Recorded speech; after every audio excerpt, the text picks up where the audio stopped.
El Evangelio según San Juan, por favor. Vamos a ir con Juan. Es muy importante comprender, entender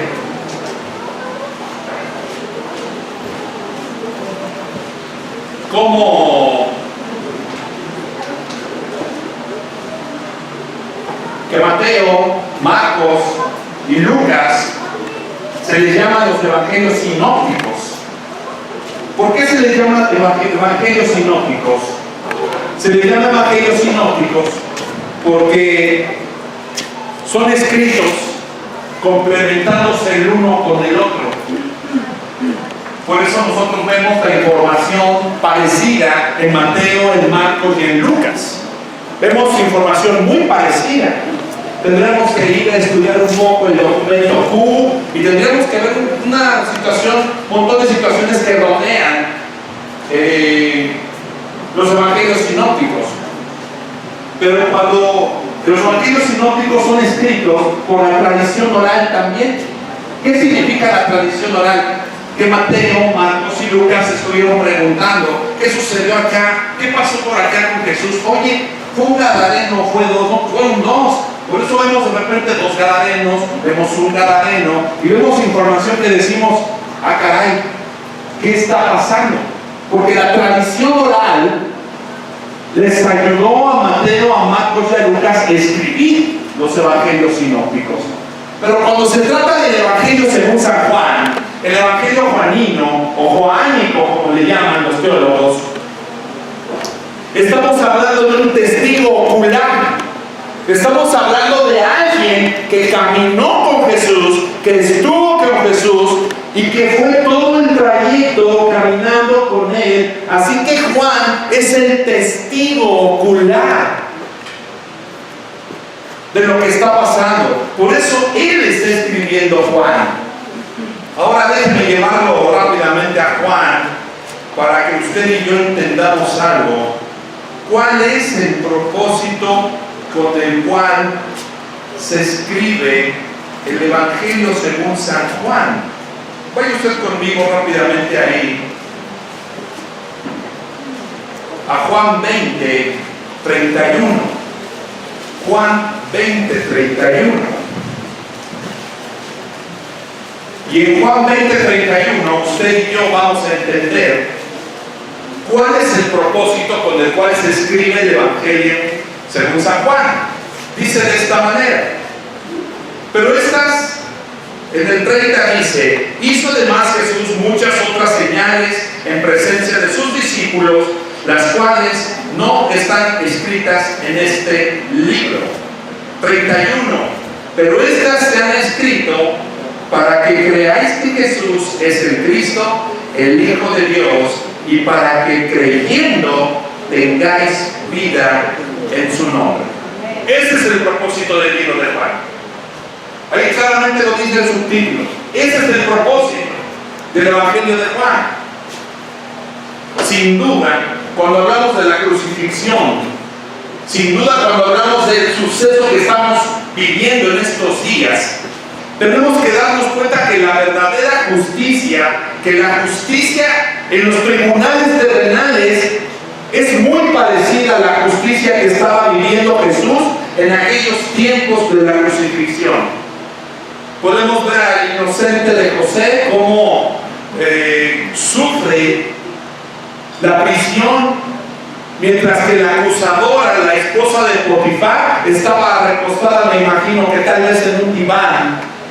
Podemos ver también a Nerón culpando a los cristianos, y no solamente culpándolos, ¿de qué? De haber puesto por fuego toda Roma, de incendiar Roma, y de repente él, Nerón, va y los acusa delante del gobierno y comienza una persecución, una cacería contra los cristianos por un acto que Nerón había cometido. No está muy lejos de lo que hoy en día hacen, por ejemplo, los abortistas.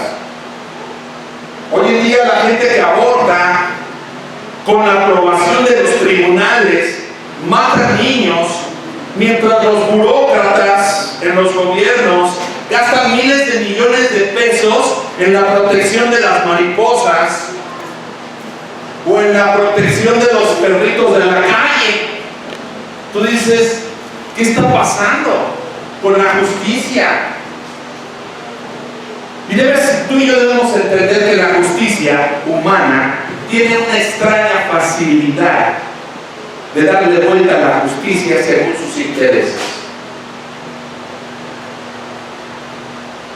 No debemos olvidar de lo que estoy hablando tiene que ver con que en el momento que Jesús estaba siendo golpeado, Barrabás estaba siendo sacado libre de la prisión y él era un asesino y el inocente estaba siendo golpeado. Así que es muy interesante que veamos a la cruz desde dos perspectivas completamente diferentes. Uno como uno de los errores, uno como una de las injusticias más graves que se ha cometido en contra de un ser humano, culpándolo con un juicio falso, con testigos falsos y llevándolo como culpable.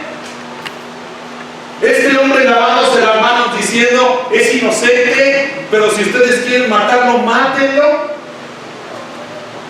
Pero también vemos el otro lado, la intención, donde Cristo voluntariamente se ofrece como una expiación por los pecados, no solamente de nosotros, sino de la gente que lo mató. Así que es muy interesante ver la muerte de Jesús, pero también es interesante ver las señales que produjo la muerte de Jesús. Porque mientras Jesús colgaba, hubo ciertas señales. Y quiero que entienda usted y yo, entienda una cosa. Esas señales son el comentario de Dios respecto a lo que estaba pasando en la cruz. Israel estaba saturado de peregrinos que estaban yendo a la Pascua, efectivamente, sin darse cuenta que el verdadero Cordero Pascual estaba muriendo en la cruz. Así que vamos a ir a Mateo. Regrese usted a Mateo 27. Mateo 27, 45. ¿Qué es una señal?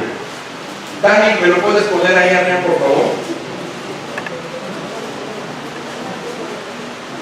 Mateo 27, 45. Los veo lejos, muy lejos. Vamos a trabajar. Creo que ya con eso sí. Sí. Gracias, Sergio. ¿Está conmigo? Si usted no trae Biblia, vaya con el que está al lado y dígale, discúlpame, no traje. El pastor me dio mi Biblia y déjame leerla. Amén. Mateo 27, 45 dice: y desde la hora sexta hubo tinieblas sobre toda la tierra hasta la hora novena. Qué interesante. Estamos hablando que el sistema judío está viendo que la hora sexta son las 12 del día. A las 12 del día exactamente viene una señal milagrosa. ¿Cuál es esa señal? Se oscurece por 3 horas. Esto es una señal muy interesante porque cuando tú vas al resto de la revelación en la Biblia, tú te das cuenta que esa oscuridad viene cuando Dios está enjuiciando, por ejemplo, a Egipto por medio de Moisés, dándole un juicio a Faraón. Tú puedes entender que la Biblia también nos enseña que en los últimos tiempos se oscurecerá el mundo cuando esté siendo enjuiciado el mundo en los últimos tiempos. Así que Jesús está muriendo en la cruz y el sol se oscurece. Las tinieblas están relacionadas con la catástrofe, con la ruina. Porque está siendo enjuiciado ¿quién? El Hijo de Dios. Jesús está muriendo enjuiciado. Dios no le está perdonando la vida. Dios le está cobrando a él los pecados de la humanidad. Entonces las tinieblas tenían que ver con un recordatorio del lugar del juicio. Entonces Jesús está tomando nuestro lugar en la ira de Dios. Y Dios está derramando su enojo por las transgresiones. Y caminemos al 46. En el 46 claramente dice, el que sigue: cerca de la hora novena, Jesús clamó a gran voz diciendo: Elí, Elí, lama sabactani. Esto es: Dios mío, ¿por qué me has desamparado? Y es muy interesante este punto de vista, porque las personas, cuando hablan las frases, las 7 frases, que yo creo que en nuestra vida lo vamos a hacer aquí. Sí, porque hay iglesias que empiezan a las 8 de la mañana y terminan a las 2 de la mañana. Las 7 frases. No están entendiendo ni estudiando el contexto, ni están entendiendo lo que está pasando en la cruz. Porque Jesús está rodeado de soldados romanos, de gente que lo ha estado golpeando, que lo ha estado insultando, que le ha estado dando de puñetazos. Porque estamos hablando de los soldados romanos.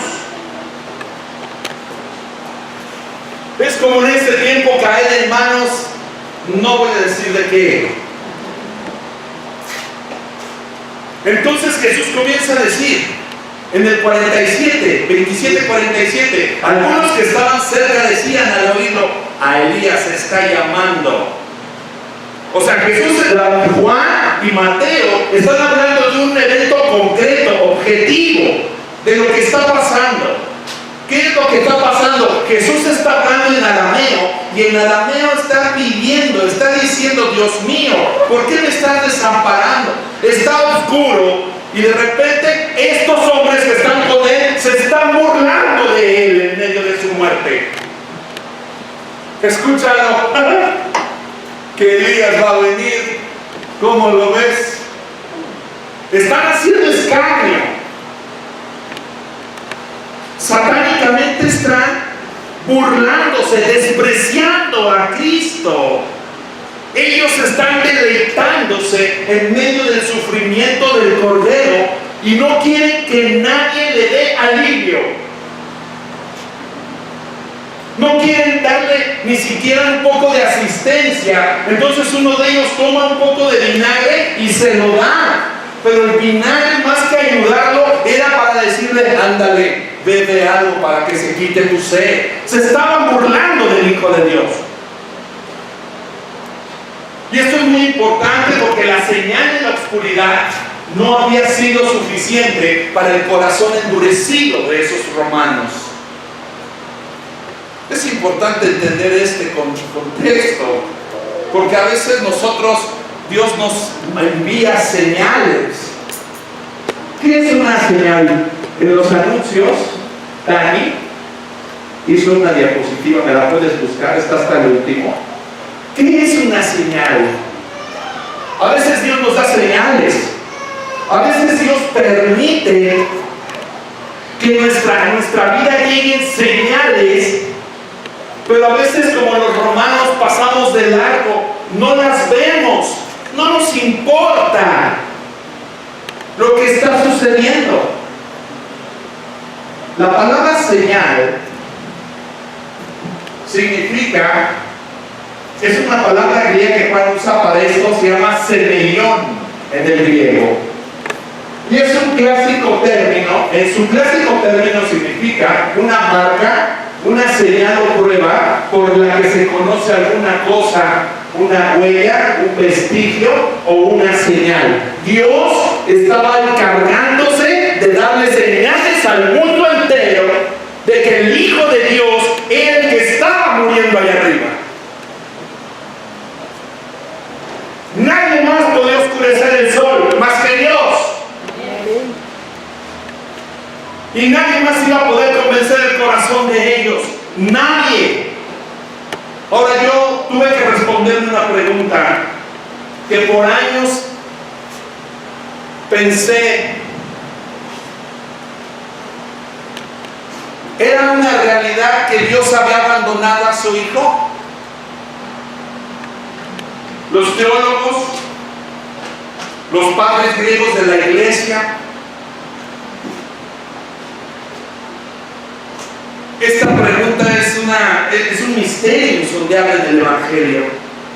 Los teólogos entienden que el Padre le volvió la espalda al Hijo en el momento de su muerte porque llevaba los pecados del mundo encima.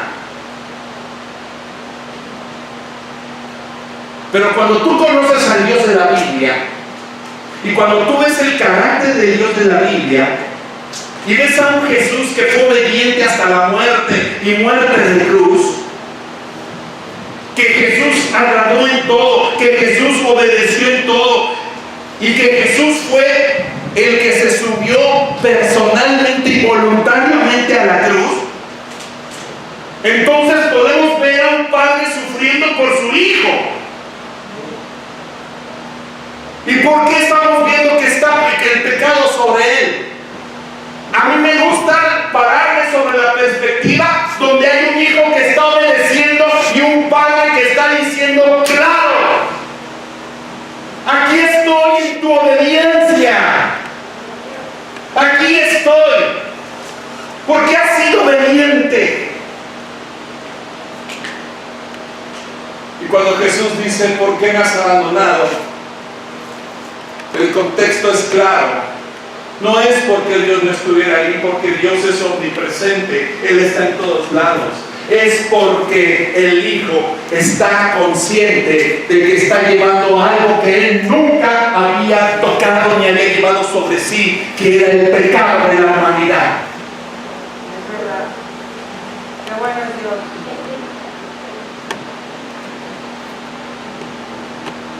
Por eso el Hijo sentía una separación por razón del pecado que cargaba, porque Él sabía que el pecado separaba, pero Él estaba lleno de obediencia en esa cruz, Santo, honrando al Padre. Y entonces viene otra señal. Quiero llegar a la crucifixión, pero quiero que veamos la otra señal, y la otra señal está en el 27:51. Sigamos con el texto, porque estamos con el texto. En el 51 claramente dice: he aquí, el velo del templo se rasgó en dos, de arriba abajo, y la tierra tembló, y las rocas se partieron. Qué interesante. Es hermoso este texto, porque el texto es rico, pero no es rico si vemos el contexto que está pasando. Es rico si vemos qué está sucediendo en ese tiempo. ¿Qué es el velo? Pues el velo es una cortina pesada. ¿Cuál era el propósito del velo? Pues bloqueaba la entrada al lugar santísimo en el templo. O sea, tú podías estar viéndolo desde lejos. ¡Wow! Mira, abrieron una puerta. El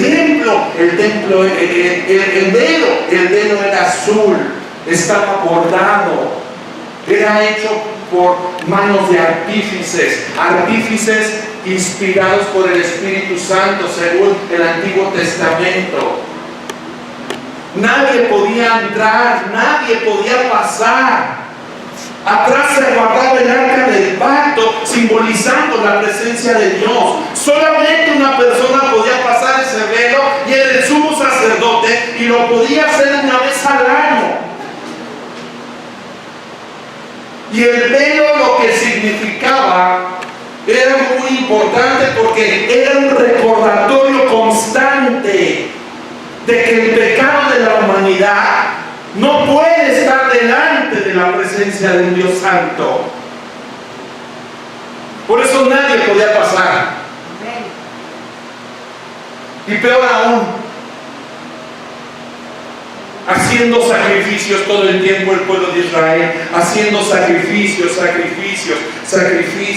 y más sacrificios, y matando más animales, demostrando que el pecado verdaderamente no podía ser quitado, no podía ser expiado, no podía ser borrado mediante el sacrificio de animales, su constancia en los sacrificios, su constancia en los sacrificios de animales, su constancia en los sacrificios sanitarios, tenía que ver con la constante, el querer constantemente ser limpiado, ser aprobado, ser recibido. Y Dios con el velo diciendo: no hay ninguna aprobación, ustedes no son aptos para estar frente a mí.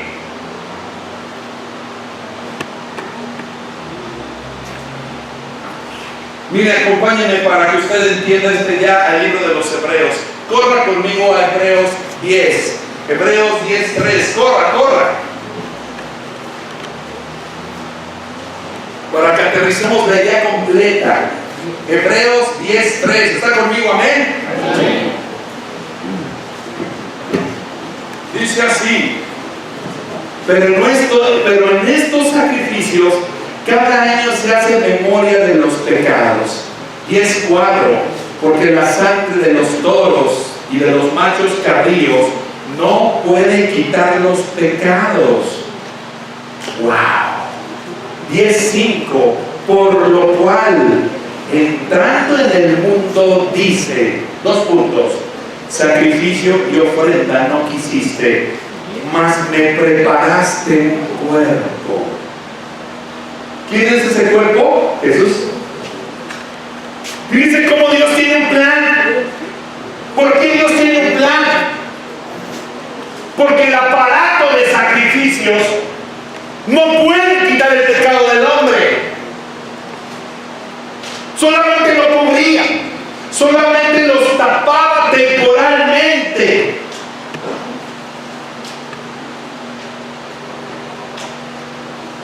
Es muy importante esa razón. Por eso año tras año había sacrificio, año tras año. ¿Por qué? Porque no podía ser perfectos a los que se acercaban a ofrecer. No los podía ser perfectos. Más adelante dice la Biblia en el libro de los Hebreos: era una sombra, era una imagen. No podían ser recibidos. Qué interesante. Por eso es muy importante lo que pasa con el velo. Es una señal. Y una señal es algo que para que las personas vean, para que crean, para que comprendan y entiendan que es algo sobrenatural lo que está sucediendo y que es el Hijo de Dios el que está muriendo. Qué hermoso, porque aún una pregunta aquí tengo. A mí me hace una pregunta aquí. Pastor, ¿por qué ya no hacemos sacrificios en la iglesia? Muy sencillo. Porque no solamente fue abolido el sistema sacrificial, no solamente fue abolido el sistema sanitario, fue abolido el sistema sacerdotal. Fue quitado. Por eso el apóstol Pablo más adelante comienza a poner el orden correcto de la iglesia, y el apóstol Pablo empieza a hablar sobre apóstoles, sobre profetas, sobre evangelistas, sobre pastores, sobre maestros, pero nunca habla más de sacerdotes, aunque es una imagen, aunque es una figura. Y en el momento que el velo se rompe, en ese momento lo que Dios está diciendo, porque el velo se parte de arriba a abajo, es Dios mismo que con el terremoto que está pasando, más adelante lo vamos a ver, se rompe el velo de arriba a abajo, y lo que Dios nos está diciendo es: mi hijo ha muerto, mi hijo ha abierto el velo con un sacrificio único y suficiente para mí. Ustedes pueden entrar ahora. Ustedes tienen permiso. Ya no es necesario sacerdote, no es necesario sangre. El único sacrificio que pudo hacer esto está en la cruz y está muriéndose ya. No hay nadie más que nos pueda impedir entrar directamente, tener acceso gratis, tener acceso abierto. Porque Jesús es el verdadero Cordero. Él no era un símbolo.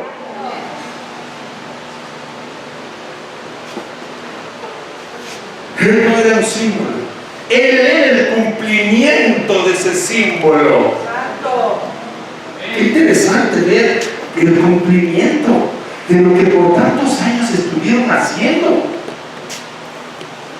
Y cómo Dios se provee el cuerpo en su Hijo y lo lleva a la cruz. Y la cruz nos da la muerte de Jesús. Y el velo se rompe como una señal donde nosotros, tú y yo, no dependemos de ningún pastor, no dependemos de nada más que decir: aquí estoy delante de ti, perdóname. Y Él nos puede ir, nos dice: es mi gracia, es mi perdón, es mi aceptación a través de Jesús, que yo te abro las manos. ¡Ven! Pero es que es un violador, no importa. Pero es que hace mucha oveja, si se arrepiente, Él tiene acceso hasta el trono de la gracia. No importa lo que haya pasado. Si hay arrepentimiento, aún el más cuarto, aún el más sucio, tiene acceso al trono de Dios.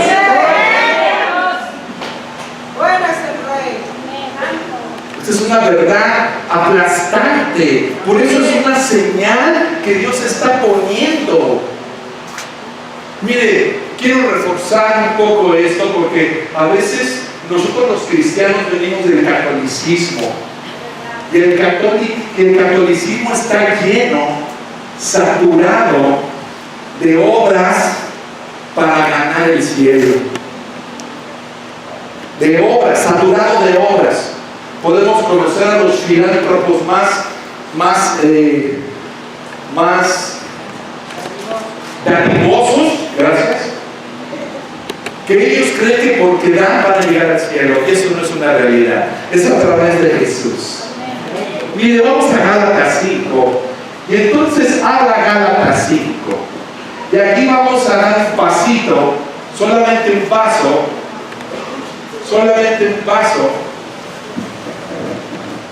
para poder comprender lo que estoy hablando y podamos darle a Dios la gloria. En Gálatas 5, déjenme voy a Gálatas yo también. Estoy ahí apurándome. ¿Está usted en Gálatas 5 conmigo? Bueno, si usted tiene tiempo en la semana, que ojalá lo tenga, usted tiene que leer Gálatas 5. Si usted tiene problemas de la iglesia donde salió, de que si la falda es del diablo, que si usted puede comer tacos de moronga aquí en el tianguis de Charco, es que la sangre es del diablo. Eso es lo que dicen los testigos de Jehová. Y usted tiene esa idea como si usted fuera un testigo de Jehová cristiano. No es que ahora tenemos que limpiar bien el pollo y echarle leche y desplemarlo, porque si no desplemamos el pollo comemos sangre. Padre eterno. Pues estamos en la ley. Y entonces, ¿para qué se rompió el velo?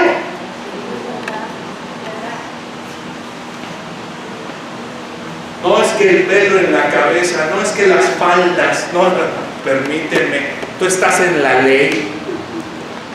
Y ni faldas se usaban, eran túnicas, por favor. ¿De a qué te refieres?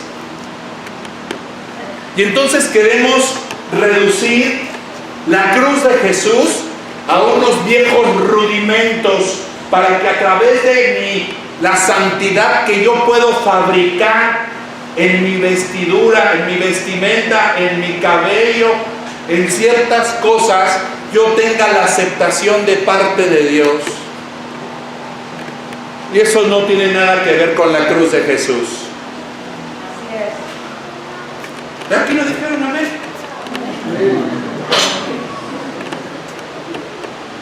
Vamos a que la Biblia nos hable. Mire, Gálatas 5, y vamos a Gálatas 5:1 para empezar en materia, y entonces comenzamos a caminar.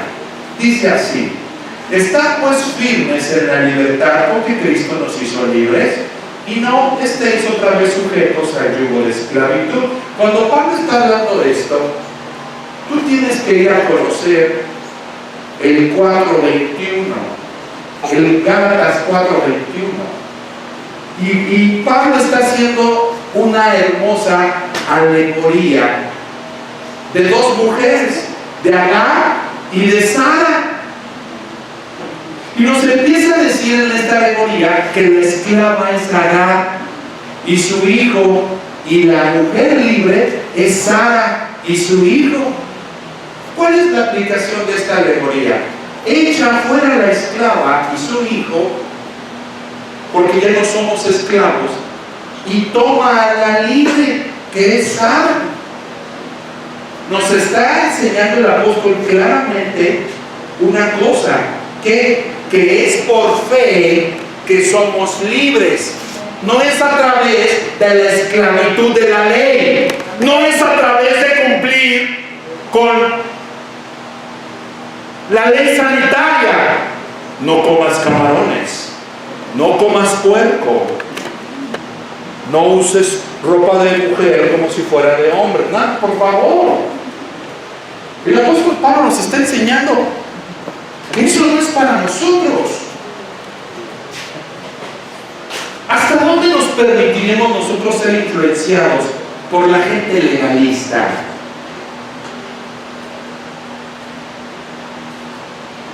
Yo recuerdo claramente de esa secta donde Dios me salvó de IMEC, que de las aberraciones que hablaba esa falsa profeta de la señora Hicks, que aún Jesús había sido creado en el libro de los Proverbios. Una aberración por completo. ¿Y qué decir de la otra viejita satánica? La señora Santa. Con su legalismo, con su sistema de obras, haciendo a un lado la cruz para que a través de las obras tú puedas llegar al cielo. ¿Verdad? Entonces, ¿para qué la muerte de Jesús en la cruz?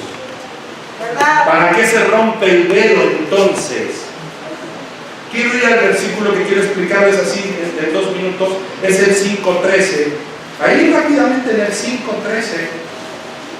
No, 5:4, perdón, 5:4. Camine conmigo ahí, 5:4, y dice de esta manera: de cierto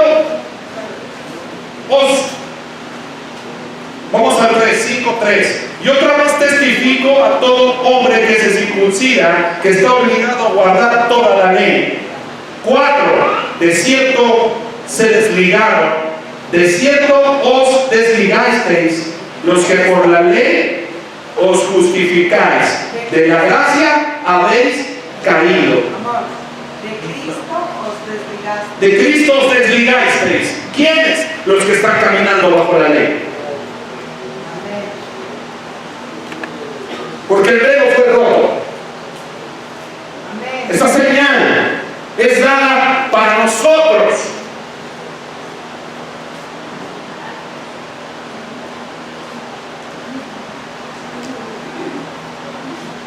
Ah, caray. ¿Cómo está, pastor? Pues con hambre, con unos de moronga. Bien asada, con chile, cebolla, sal, con copia, por favor. Pero eso es del diablo. No, son del Señor de los tacos. Pero es que no podemos comer carne, eso dicen los testigos. Sangre, eso dicen los testigos, porque caray, si tú compras un bistec y lo dejas en el refrigerador media hora, vas a sacar sangre.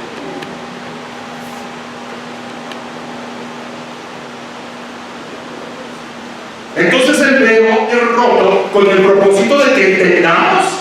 Y el apóstol Pablo es la única vez que les habla a los Gálatas y les está diciendo que ellos están viviendo un evangelio diferente, no que haya otro evangelio, sino que ellos mismos están fabricando su propio evangelio. Así es. Porque como se trata de Dios, nosotros tenemos nuestras propias tendencias, nuestras propias creencias de lo que tiene que ser Dios.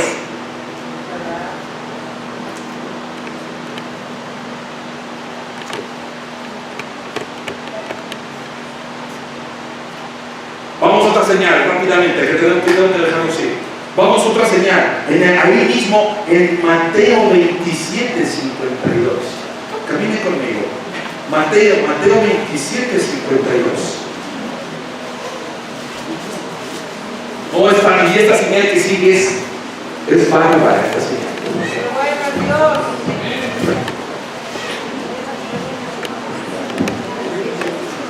Pastor, yo ni sabía que había muerto Jesús.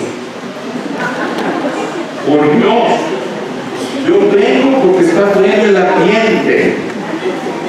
¿Se murió en serio? ¿Cuándo, pastor?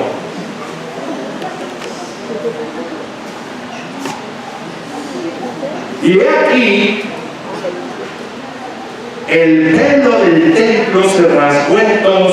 Claramente dice de arriba, abajo, punto y coma, o sea, no pausa, y la tierra tembló, y las rocas se partieron, 27:52, y se abrieron los sepulcros, y muchos cuerpos de santos que habían dormido se levantaron. ¡Pasa mecha! Y saliendo de los sepulcros, después de la resurrección de él, vinieron a la santa ciudad y aparecieron a muchos. ¡Pancho! ¿Qué te pasó? ¡Pancho! Como el chiste, ¿no?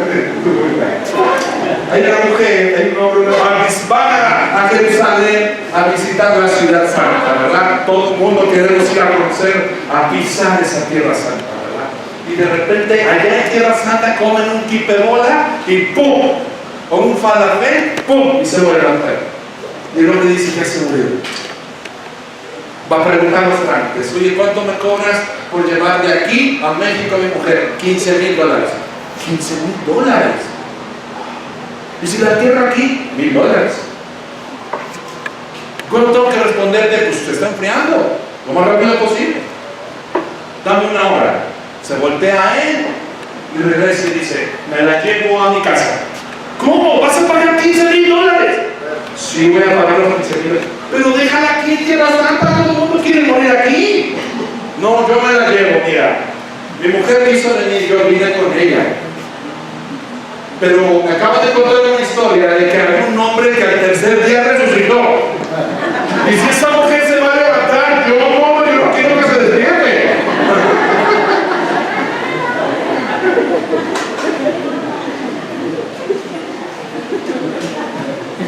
Así que me la llevo. No es cierto, hermanas. Ahora vamos para los hombres.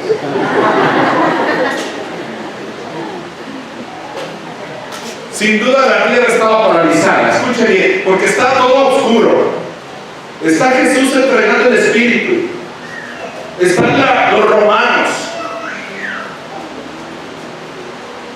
Y de repente ahí viene un terremoto. Se empieza a mover todo. Se estremece. Y cuando tú vas a la Biblia, a los Salmos, y cuando tú vas al Antiguo Testamento con Oseas, y tú recorres la Biblia, te das cuenta que los terremotos tienen que ver con la ira de Dios. Tienen que ver con la ira, con el enojo, con la indignación de Dios. Muy interesante porque en este último terremoto que hubo en México, vino un judío, vino un rabí a tratar de entender cómo era posible que el 19 de septiembre anterior y este 19 de septiembre había temblado. Y lo único que atendió a decir este rabí fue: Dios está hastiado en sus narices por lo que México está haciendo. Así que un terremoto en esa hora, el temblor en el Calvario fue la respuesta de lo que estaba pasando tal vez en el Sinaí, cuando Dios estaba dando las leyes, cuando Dios estaba dando las maldiciones en el Sinaí. Dios estaba dándonos ahora un nuevo sistema que era a través de la fe, a través de Cristo Jesús y su muerte, y también estaba haciendo temblar la tierra.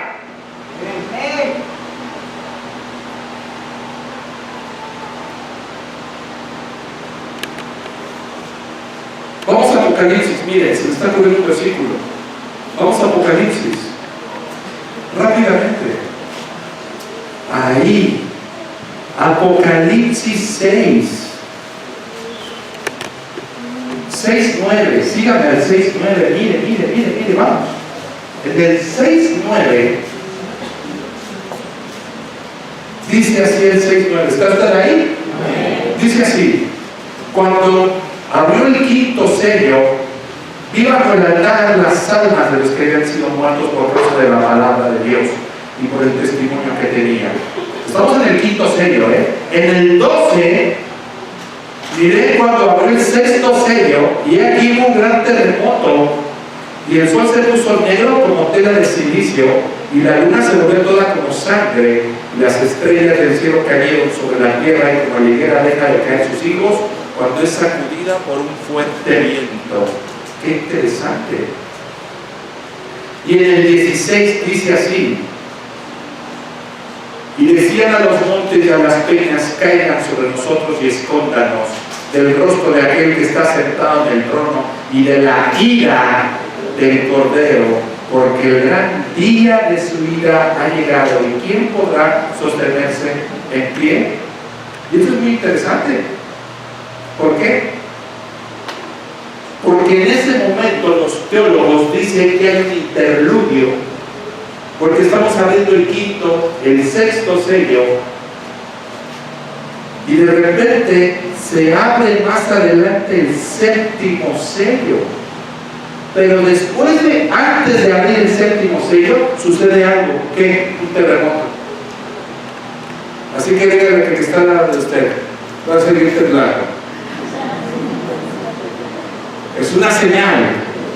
Es una señal que Dios nos está dejando muy clara. Antes de abrir el séptimo sello, en el 7:1 pasa algo. En el 7:1 dice así: después de esto vi a 4 ángeles en pie sobre los 4 ángulos de la tierra, que tenían los 4 vientos de la tierra, para que no soplase viento alguno sobre la tierra, ni sobre el mar, ni sobre ningún árbol. Vi también otro ángel que subía de donde sale el sol, y tenía un sello de Dios vivo, y clamó a gran voz diciendo a los 4 ángeles, y a quienes se les había dado el poder de hacer daño a la tierra y al mar, diciendo: no hagáis daño a la tierra, ni al mar, ni a los árboles, hasta que hayamos sellado sus frentes a los cielos de nuestro Dios.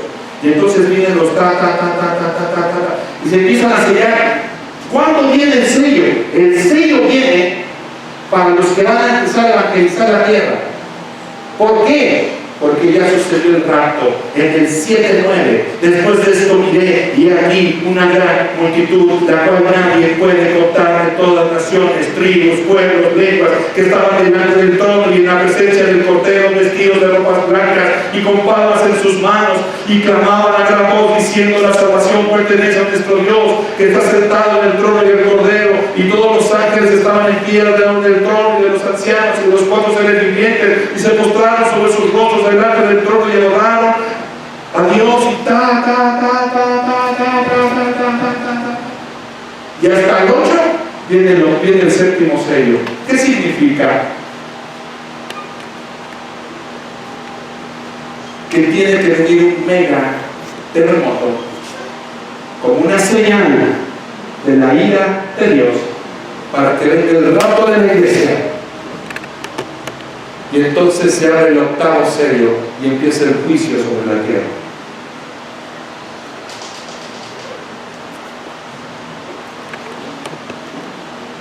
Así que el terremoto es una señal. Pero caminemos. Estamos en el 27:52. Camine. Estamos en Mateo, venga. Estamos en Mateo. Mateo 27:52 dice: y se abrieron los sepulcros, y muchos cuerpos de santos que habían dormido se levantaron. ¡Suma! Esta pregunta es muy importante. ¿Por qué? Porque muchos teólogos dicen que el despertar de estos muertos fue con un cuerpo glorificado como el cuerpo de Jesús. Pero eso se contradice con la primera carta a los Corintios, donde dice que Jesús es la primicia de los resucitados. Esto significa que estas personas que resucitaron despertaron un cuerpo mortal, como Lázaro, como la viuda de Naín, para después morir Pero algo es cierto, que salieron de sus tumbas, hermano. Amén. Gloria al Rey. Y esto es muy importante porque usted y yo vamos a morir. Nuestros padres van a morir. Nuestros hermanos van a morir. En un periodo de tiempo llamado la tierra para conocer a Jesús. Pero cuando uno muere, como nos enseñó la pastora, en automático mueres y en automático despiertas en la eternidad.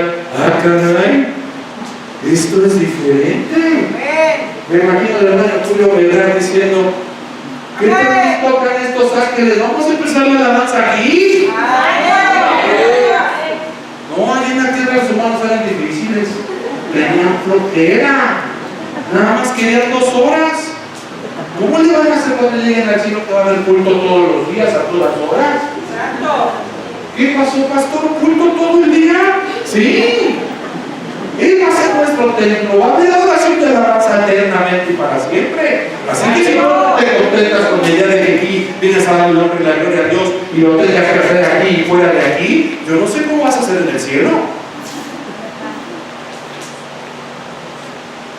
Qué bueno es el Rey. No se espante, hermano. No se espante. ¿O no se levantó la hija de Jairo? ¿O no se levantó la viuda de Naín? ¡Claro! En ese momento Jesús murió, dio el Espíritu. Ya conocemos todos la palabra tetelestai. Y para los que no conocen la palabra tetelestai, los invito al próximo año que vengan. Pero ya pasó algo muy interesante aquí. Que los discípulos estaban dispersos. Ven, Manuel, voy a acabar. Los discípulos estaban dispersos, todos escondidos, pero había otros discípulos. Y cuando hablo de los discípulos, estoy hablando de Nicodemo y estoy hablando de José de Arimatea. Hermanos, José de Arimatea era el del Masare. Se acercó José de Arimatea osadamente, dice la Biblia en el libro de Marcos, osadamente, me imagino, no puede pasar acá, ¿cómo no? Si yo soy José de Arimatea. Pilato, entrégame, maestro.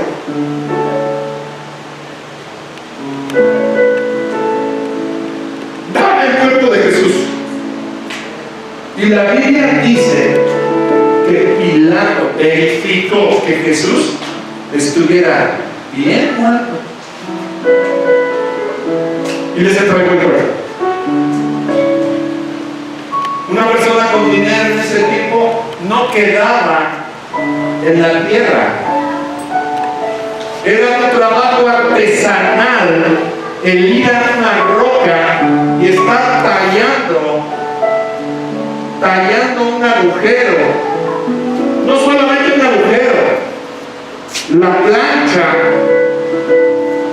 no solamente la plancha, las otras planchas donde se ponían las cosas para ungir el cuerpo. Era todo un ritual, era toda una cultura judía. Y entonces se dispuso su sepultura con los ricos. Fue sepultado en una cueva de gente de dinero, cumpliendo la profecía mesiánica, que no se iba a romper ningún hueso y que iban a posar con los ricos.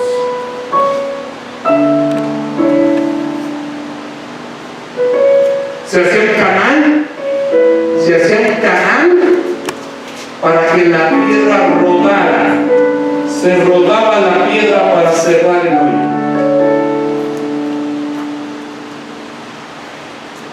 Y todos suspiraron y se fueron cada uno corriendo para su lugar. Pero Juan 20, ahora sí vamos a Juan, venga, vamos a Juan.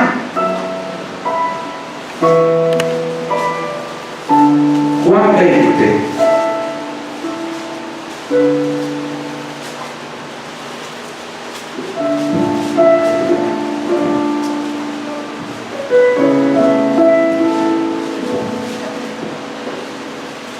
el primer día de la semana, 21, el primer día de la semana, María Magdalena fue de mañana, siendo aún oscuro, al sepulcro y vio quitada la piedra del sepulcro. Esto es impresionante. ¿Por qué una mujer?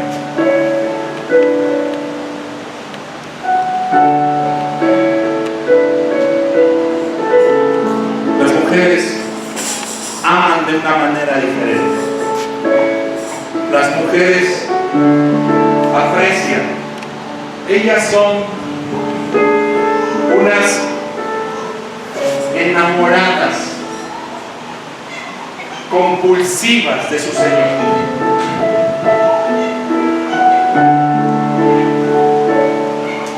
Los hombres no somos mucho de sentimientos, y eso está mal.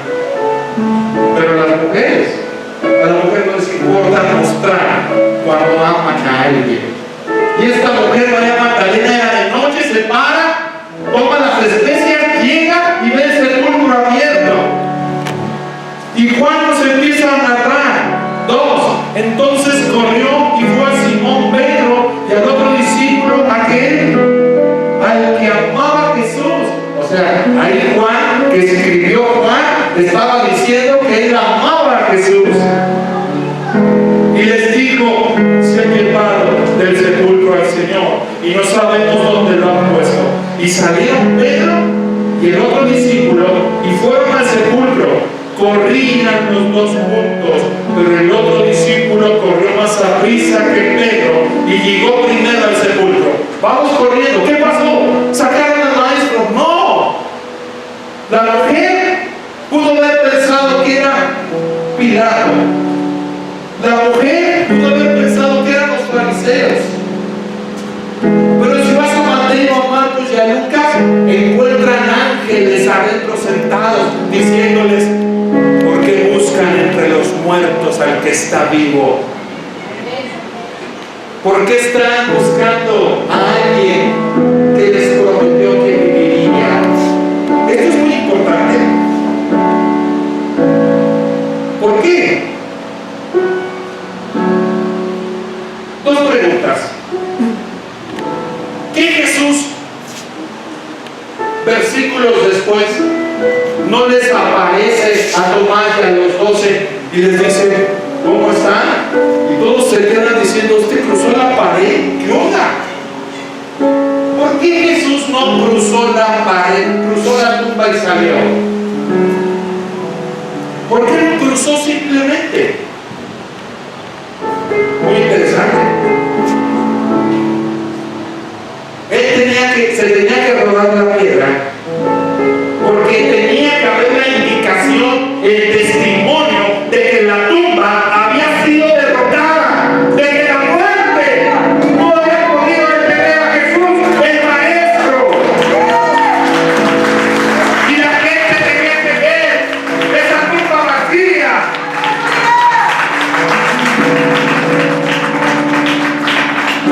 Y 2, Pedro y Juan empiezan a correr. Ya saben, Pedro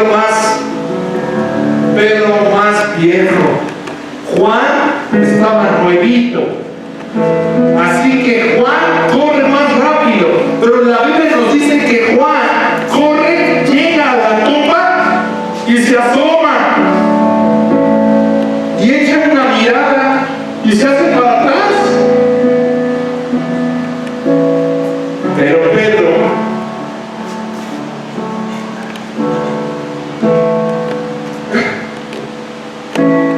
ese impulsivo, ese enojón, ese testarudo, ese no se quiso quedar, ese se metió directamente a la tumba.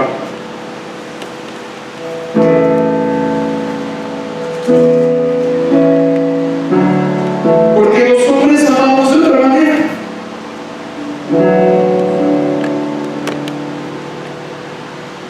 Y dice el 5:25,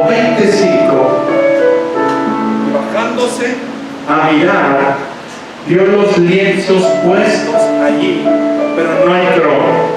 Luego llegó Simón Pedro tras él y entró en el sepulcro y vio los lienzos puestos allí y el sudario que había estado sobre la cabeza de Jesús, no puesto con los lienzos, sino enrollado en un lugar aparte.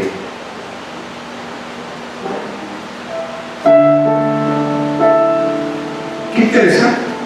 El 8 dice: entonces entró también el otro discípulo que había venido primero al sepulcro y vio y creyó. Mi pregunta era: ¿por qué vio y creyó? ¿Por qué Juan vio y creyó cuando entró? ¿Qué había? O sea, History Channel y estas series cristianas, entre comillas, de cristianos liberales, nos enseñan a un Jesús que resucita, que está acostado y de repente de estar acostado resucita y la túnica queda así, como si se desinflara una bolsa. No, hermanos. En la tradición judía, cuando tú tenías a alguien que te servía de comer, te servía la mesa para comer y te doblaba el pañuelo para limpiarte la boca y te quitabas para que el amo comiera. Cuando el amo terminaba de comer, se limpiaba la boca, la barba, porque los que tenemos barba se mancha la barba con la comida, y haces esto con la toalla y la avientas, simbolizando que ya acabaste de comer. Entonces el siervo se acerca y dice: ah, ya acabó de comer, puedo recoger la mesa. Pero si la persona que está comiendo dobla la servilleta y se para irse a atender algo, esa toalla doblada simboliza una cosa: que volveré. Voy a regresar. Por eso cuando Juan entra, ve el sudario doblado y puesto aparte y dice: se paró, se lo quitó y va a volver. Va a volver. Se levantó desde los muertos. Él va a regresar. Por eso dice la Biblia que él creyó. Por eso dice la Escritura que tu corazón creyó. Porque estaba entendiendo el mensaje de Jesús. Voy a regresar, yo lo prometí.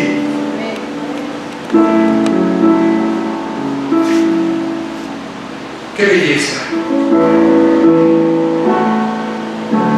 Ese mismo discípulo Juan escribe Apocalipsis 1:18. Él lo escribe con sus propios dedos. Vamos, Apocalipsis 1:18.